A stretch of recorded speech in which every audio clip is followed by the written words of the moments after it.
So I just want to real quick mention that I know that took quite a while to get through, like 5 notes. I really don't purposely make these long lessons. I just think there's so much detail, or there's so much information in those little details of what happens within 3 or 4 notes that really makes each player unique.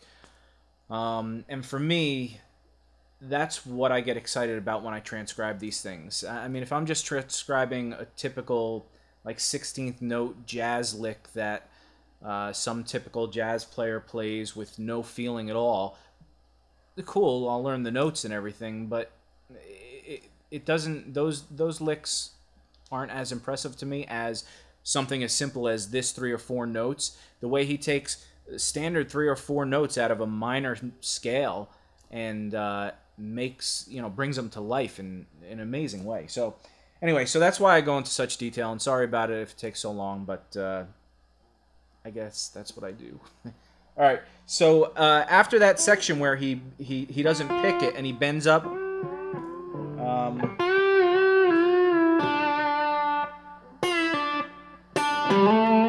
he bends up, he actually picks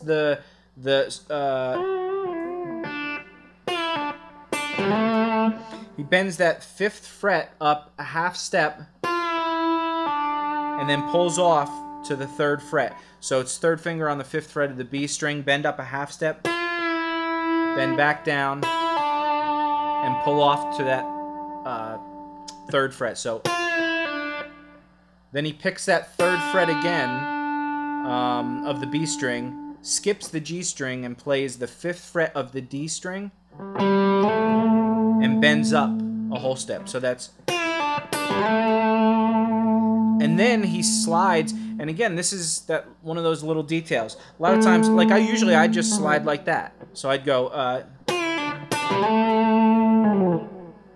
But he actually slides, and I noticed this a lot, and in this video he does it 2 or 3 times. He actually slides all the way down to the very end of the fretboard. And it does, when you actually try doing that, instead of just going, you get... It actually does make a difference. You just get a longer kind of trill. It's almost like using the whammy bar and diving down, but not diving all the way. Like if you have something like that, as opposed to... And I'll probably go out of tune now. But, so yeah, those little, again, there's another little subtlety of something that Guthrie does that most players don't do, and that's kind of makes his playing unique. That's one of the few things of the many things that make his things unique. Anyway, so that's, after that part of the phrase, then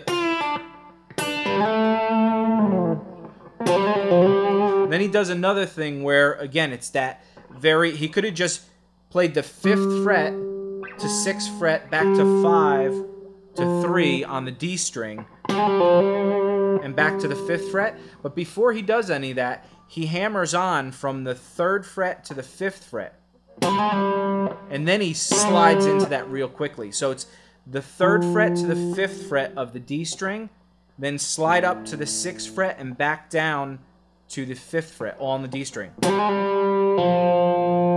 off to the 3rd fret and play the 5th fret. So it's... actually, he slides back into that after. So it's...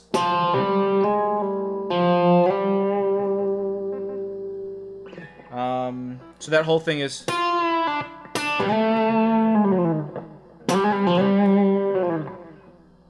And there, that actually slides back down to the 3rd fret, and again, that's in a deliberate, like, quick, right to the note kind of thing. So it's, and then he stops the note. Once he slides to that, it stops.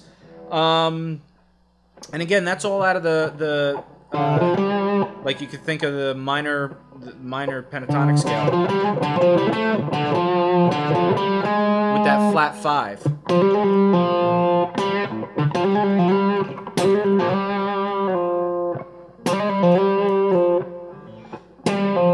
Then he slides from the flat 5 to the 4th to the 3rd, which are the same notes he played down here,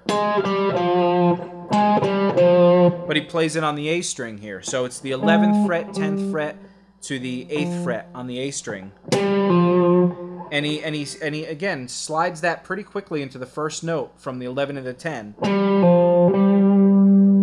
and then he plays that 10 again. So 11 and 10 pretty quickly to the 8, back to the 10th fret.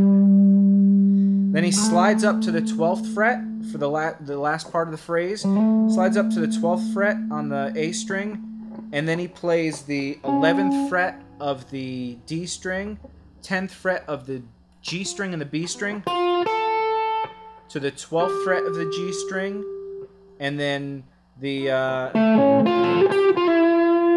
10th fret of the G string, slide down to the 9th fret and bend it up a half step. And then he slides again all the way down the strings to the very end of the fretboard. And the cool part about that very ending part is, and again, he's not using the pick at all, so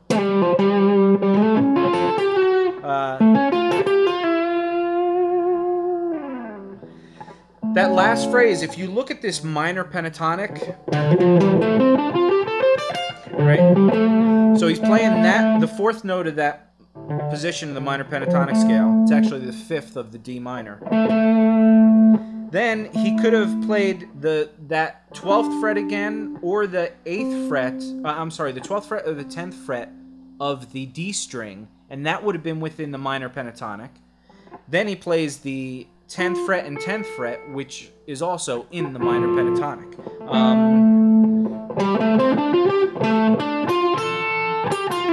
So he could have done this,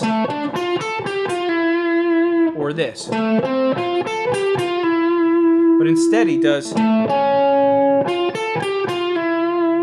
which adds tension. And what that's doing, it's kind of similar to what we just talked about in the Alan Holdsworth thing, where you're playing, it's basically suggesting a minor major 7th chord. So you have your minor, you're playing over a minor chord, but you're throwing in a major 7 note. So you have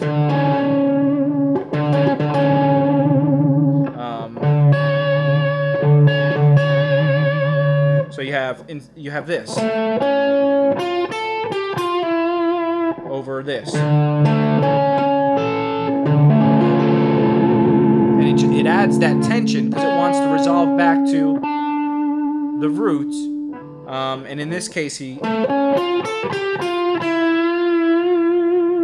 resolves back to that note, which is the minor 3rd, because he's bending up from that note to the minor 3rd.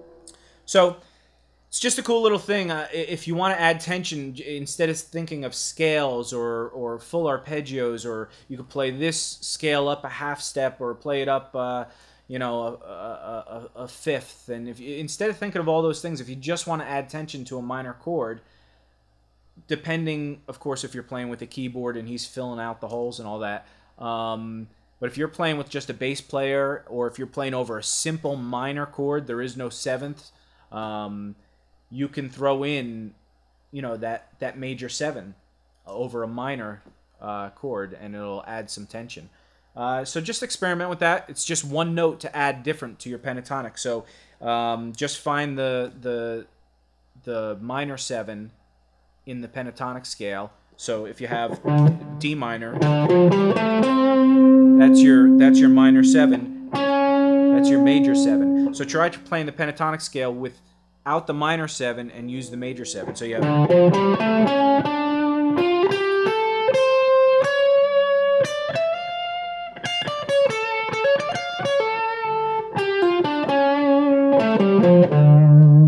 Just adds a different flavor. And again, you can go back and forth between that minor and the major. So it's kind of like the minor major 3rd kind of thing.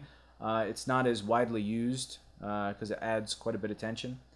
But if that's what you're going for, then cool. So all right, enough of that. Let's get on to the second lick of this little cool jam.